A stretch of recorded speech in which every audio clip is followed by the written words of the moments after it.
Bom, então eu dizia que a nulidade absoluta, ela ocorre quando há uma violação do princípio de ordem pública. A nulidade relativa, ela vai acontecer quando há uma violação de norma infraconstitucional, tá?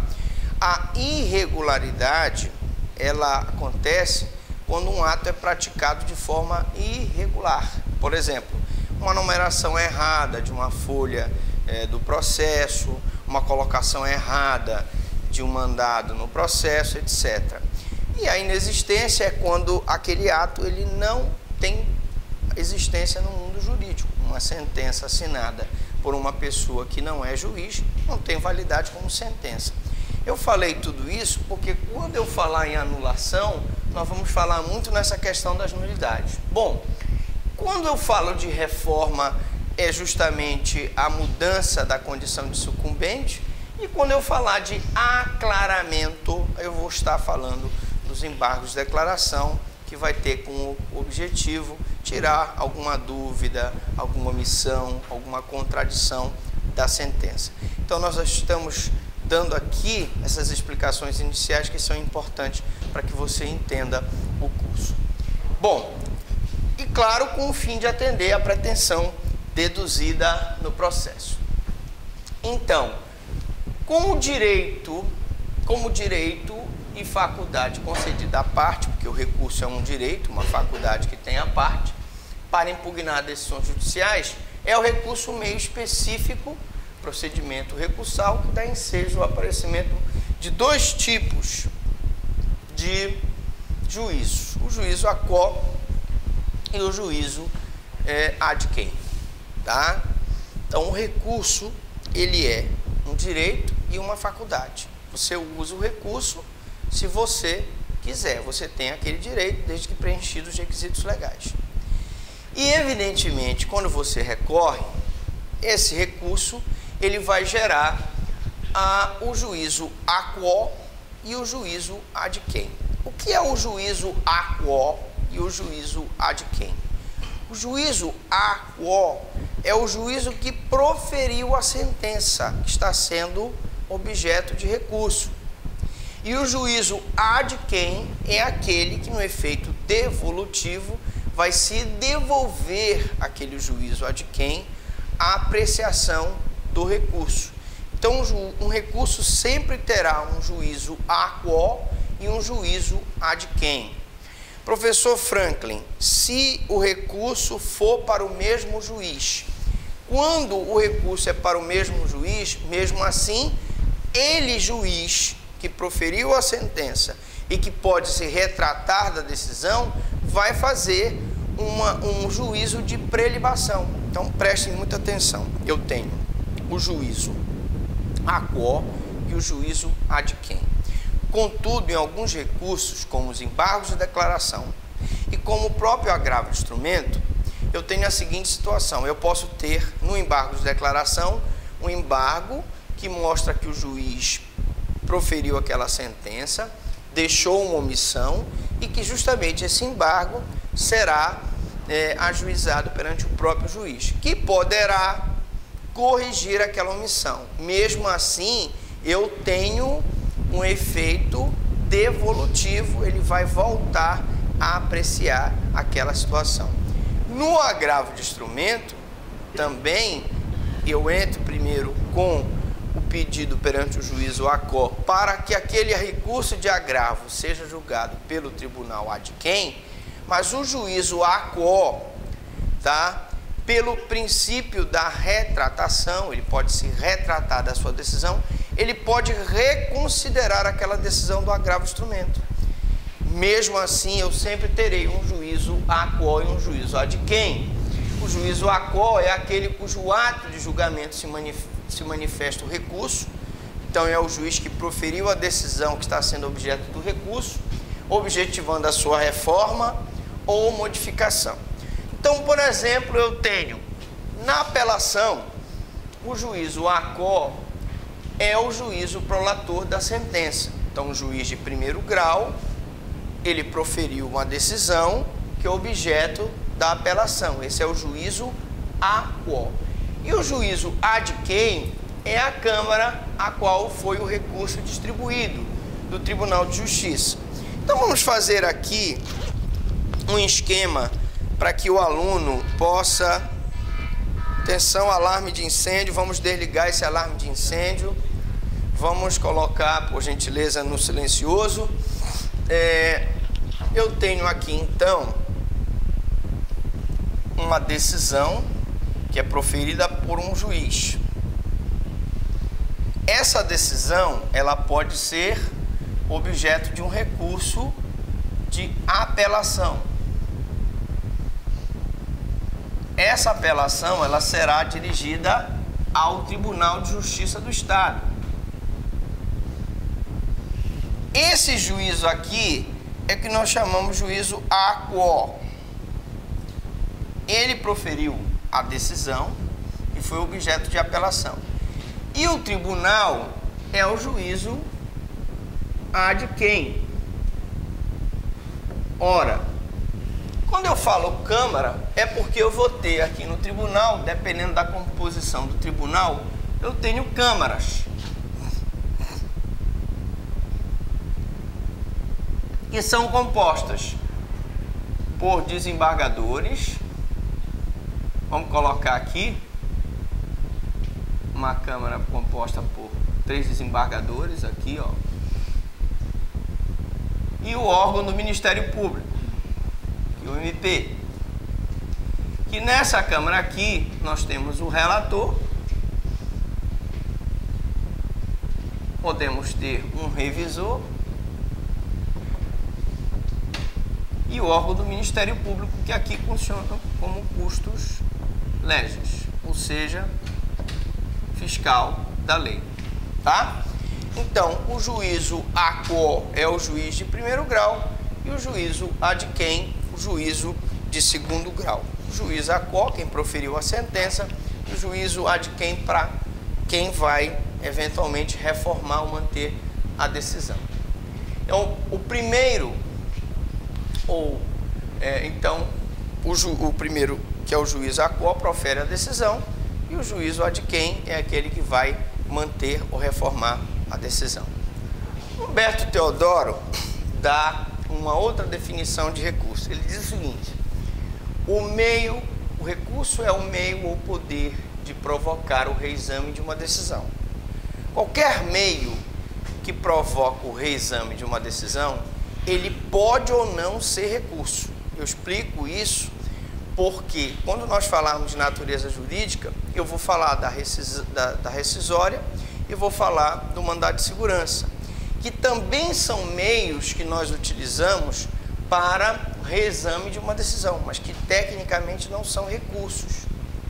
Pela mesma autoridade judiciária, eu posso ter um reexame pela mesma autoridade judiciária, no caso dos embargos de declaração e no efeito de retratação que o agravo instrumento tem, ou por outra hierarquicamente superior, no caso um Tribunal de Justiça do Estado, ou o Superior Tribunal de Justiça, ou o STJ, tá?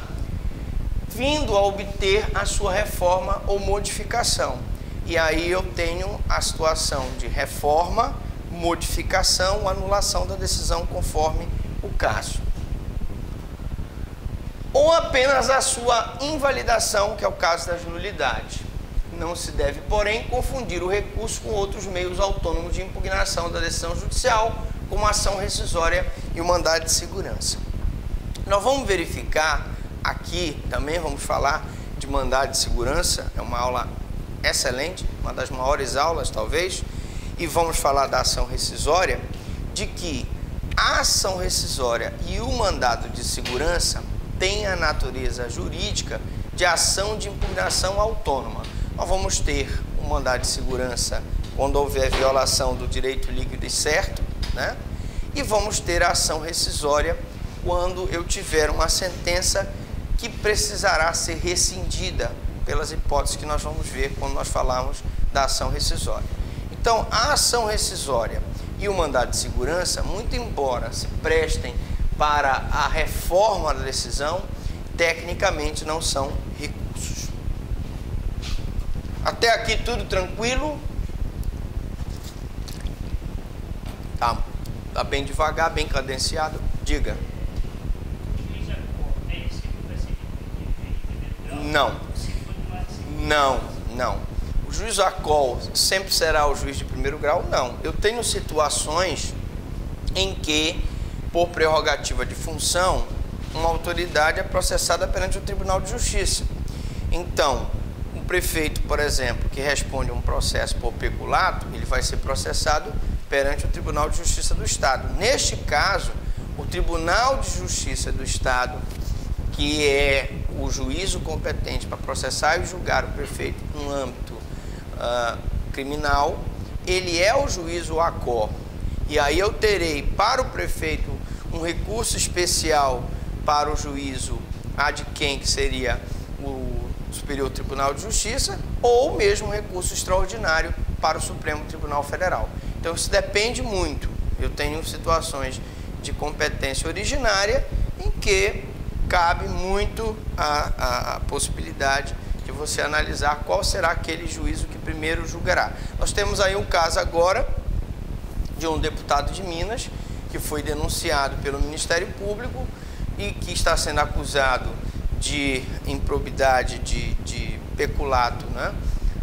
E ele então renunciou ao cargo de deputado, porque com a renúncia do cargo, ele teoricamente espera ser julgado por um juízo de primeiro grau, que ele perde a prerrogativa de função. O Supremo vai analisar se nesses casos ele vai perder a prerrogativa ou não. Ok, então, as características do recurso. Características. Caracteriza-se o recurso como meio idôneo a ensejar o reexame da decisão dentro do mesmo processo em que foi proferida. Primeiro, o recurso é um meio idôneo de se reexaminar aquela decisão dentro do mesmo processo em que foi proferida, antes da formação da coisa julgada. E aqui vale uma explicação para a coisa julgada. Dependendo do processo, esse processo pode formar coisa julgada material ou pode formar coisa julgada formal.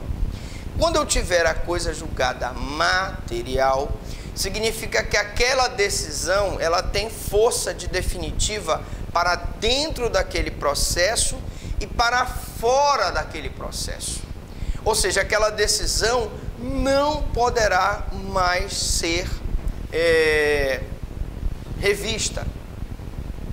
E aí eu tenho a coisa julgada material. Então, quando uma parte interpõe um recurso, ela tem que ficar atenta para interpor esse recurso dentro do prazo. Se ela perder o prazo, o recurso for intempestivo, a sentença vai transitar em julgado. E se ela transitar em julgado, ela se torna definitiva. Salvo nos casos de ação rescisória, em que eu posso rescindir aquela sentença, eu vou ter uma decisão definitiva. Então, por exemplo, imaginemos que eu tenha uma ação de reintegração de posse que está questionando quem é o dono de uma determinada propriedade que teria sido invadida por posseiros. E eu tenho uma sentença que declara categoricamente que aquela propriedade pertence para fulano. Ora, essa sentença de reintegração de posse é uma sentença que faz coisa julgada material.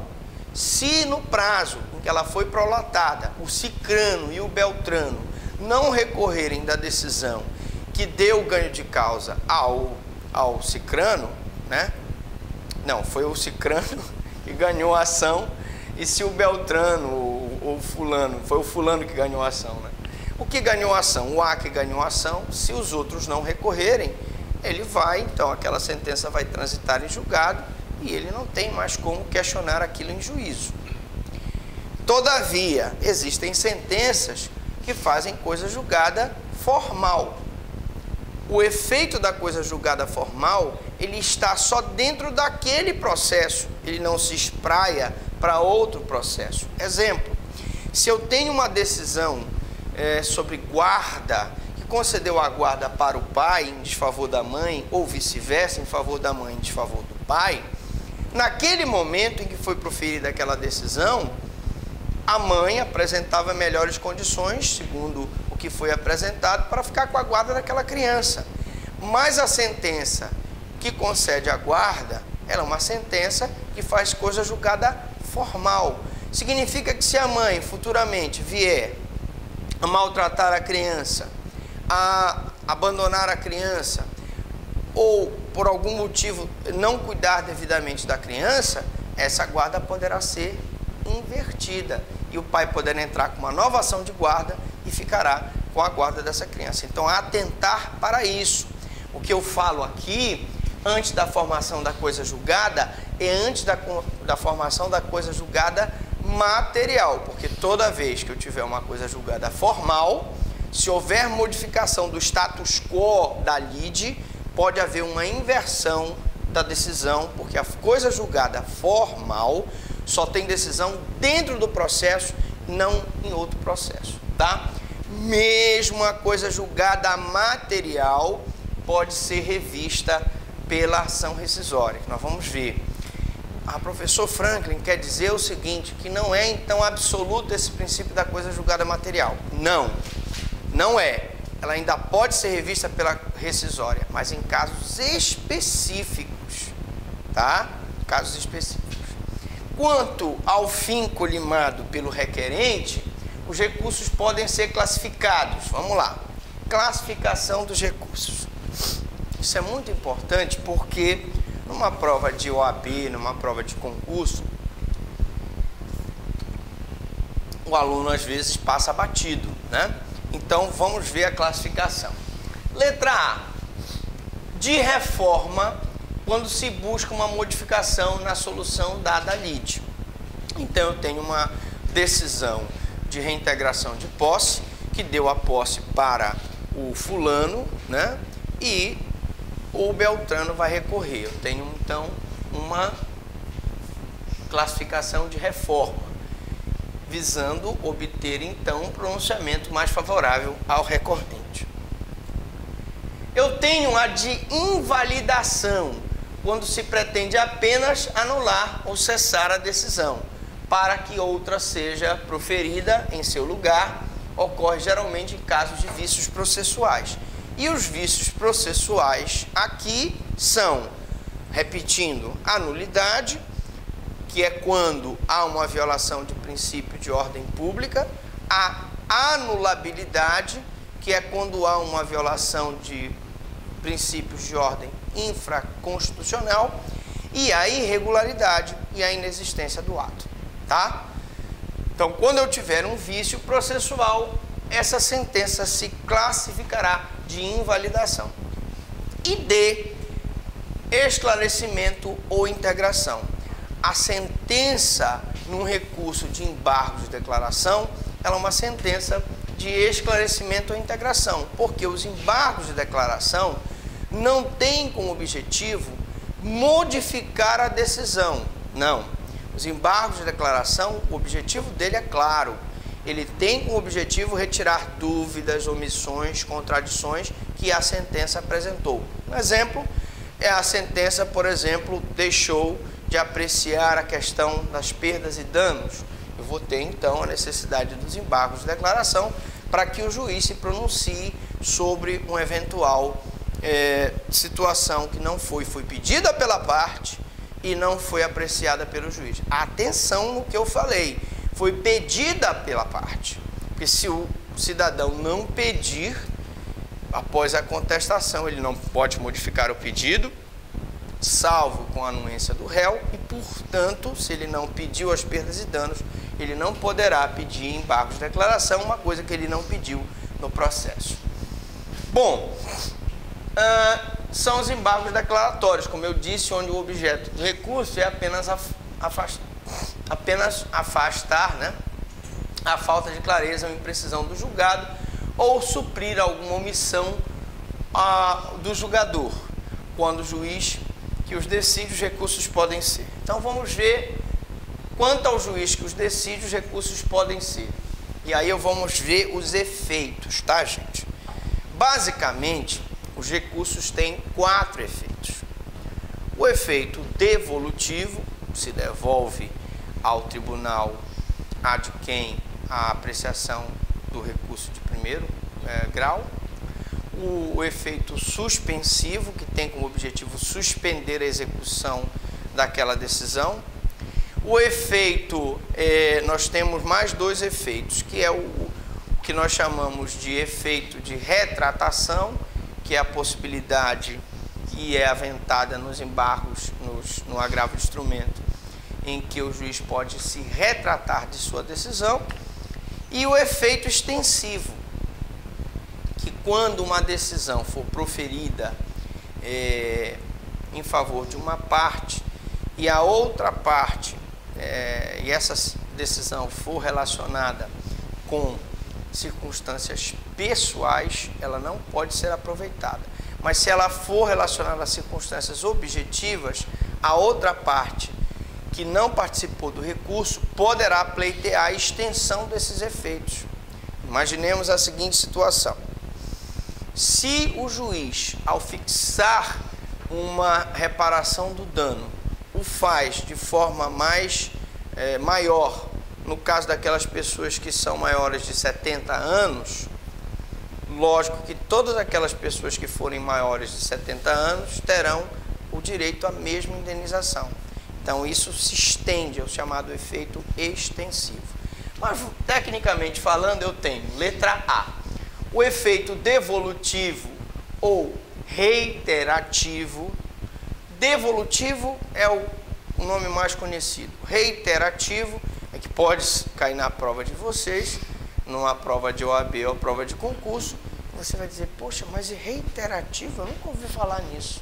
É o efeito devolutivo, que tem o nome de reiterativo. Quando a questão é devolvida pelo juiz da causa a outro juiz ou tribunal, juiz do recurso. Exemplo, apelação e recurso extraordinário.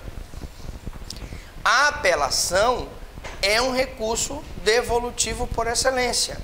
E aí vale o tanto devolutum quanto o apelatum. Eu devolvo ao tribunal tudo aquilo que eu apelei. Aquilo que eu não apelei, aquilo que eu não argumentei, eu não posso devolver ao tribunal. Tá bom? O recurso extraordinário, que é o recurso que nós ingressamos perante o Supremo Tribunal Federal, ele também é um recurso eminentemente devolutivo. Ele não tem efeito suspensivo, assim como o recurso especial, e, portanto, ele se classifica como devolutivo. Eu tenho os não devolutivos ou iterativos.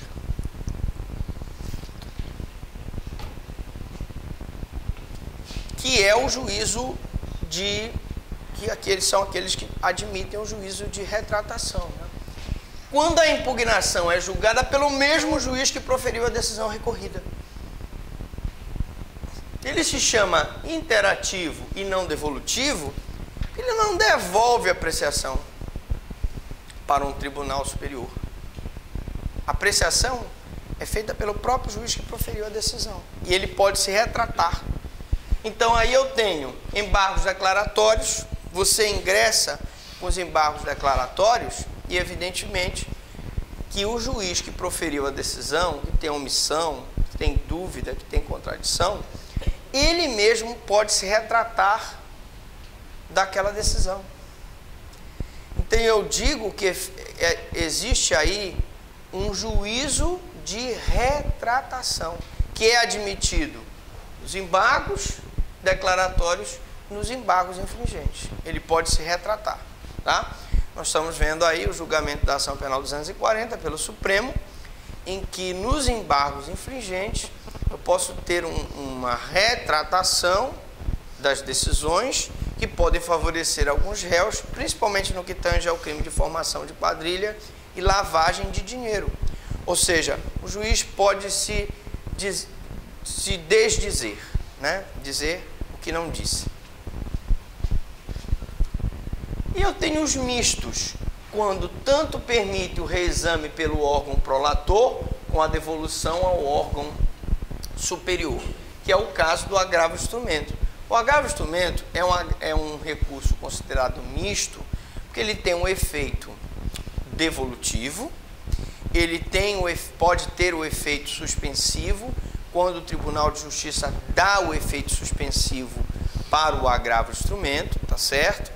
E ele também permite o juízo de retratação, ou seja, quando a parte ingressa com agravo de instrumento, o juiz pode se retratar daquela decisão interlocutória. Por exemplo, imaginemos que num processo você queria muito ouvir uma determinada testemunha e o juiz, por dificuldade de ouvir aquela testemunha, acaba indeferindo o teu requerimento de oitiva da testemunha sob o fundamento de que aquele argumento da oitiva é um argumento procrastinatório. Na verdade, é só para adiar o julgamento do feito. Só que você diz, não, excelência, aquela testemunha presenciou os fatos, é importante. Você então tem a opção de entrar com agravo de instrumento, que o indeferimento de uma decisão de oitiva de testemunha gera uma decisão interlocutória. Você pode entrar com agravo retido, né, que é o agravo de instrumento, que fica retido nos autos. Nós vamos explicar isso com maiores detalhes na aula de agravo de instrumento. Ou você pode entrar com o agravo de instrumento diretamente para o Tribunal de Justiça. Se você entra com o agravo de instrumento perante o Tribunal de Justiça, o juiz vê os argumentos que tu colocaste no agravo de instrumento e pode, não é que ele vá, mas ele pode se retratar da decisão, dizer, não, realmente a parte tem toda a razão, nós temos que ouvir essa testemunha, porque essa testemunha é importante para o julgamento do feito. Então, eu tenho aí, no que se refere à marcha do processo, caminho da execução, o agravo do instrumento. Então, antes mesmo de chegar ao tribunal, eu posso ter uma retratação do juiz. Portanto, ele é considerado misto. No que se refere à marcha do processo, a caminho da execução, os recursos podem ser, vamos lá, suspensivos, que são os que impedem o início da execução. Então, nós vamos ver que a apelação, em regra, ela tem efeito suspensivo, só não terá efeito suspensivo naquelas hipóteses, decisões sobre posse de terra, né? Quando ela decidir questões de juizados especiais, etc. Tá? Questão de pensão alimentícia, são situações em que a apelação, mesmo eu usando o recurso de apelação, ele não tem o efeito suspensivo. Muito bem. Temos situações de recursos que não têm esse efeito suspensivo. Por exemplo, o recurso especial não tem efeito suspensivo, o recurso extraordinário não tem efeito suspensivo. Não suspensivos, então, os que permitem execução provisória. E eu acabei de falar, mesmo que você ingresse com recurso especial, mesmo que você ingresse com recurso extraordinário, como o recurso especial e o recurso extraordinário não tem efeito suspensivo, eu posso executar provisoriamente a sentença. Posso executar provisoriamente a sentença. Tá? Ah, professor, mas aí o senhor pode ingressar com mandado de segurança para dar o efeito suspensivo ou um agravo de instrumento perante o Tribunal Superior, que é ajuizado no prazo de 5 dias, eu posso pedir para que o relator dê o efeito suspensivo. É lógico. Eu tenho também a hipótese do agravo de instrumento, em que o agravo de instrumento tecnicamente não tem o efeito suspensivo, mas o relator pode dar efeito suspensivo ao agravo de instrumento na hora em que ele é ajuizado. Ok? Discute-se a propósito da natureza dos recursos, chegando alguns a qualificá-lo de o recurso como uma ação distinta, autônoma em relação àquela que vinha sendo exercido o processo. Aí nós chegamos à natureza jurídica do recurso.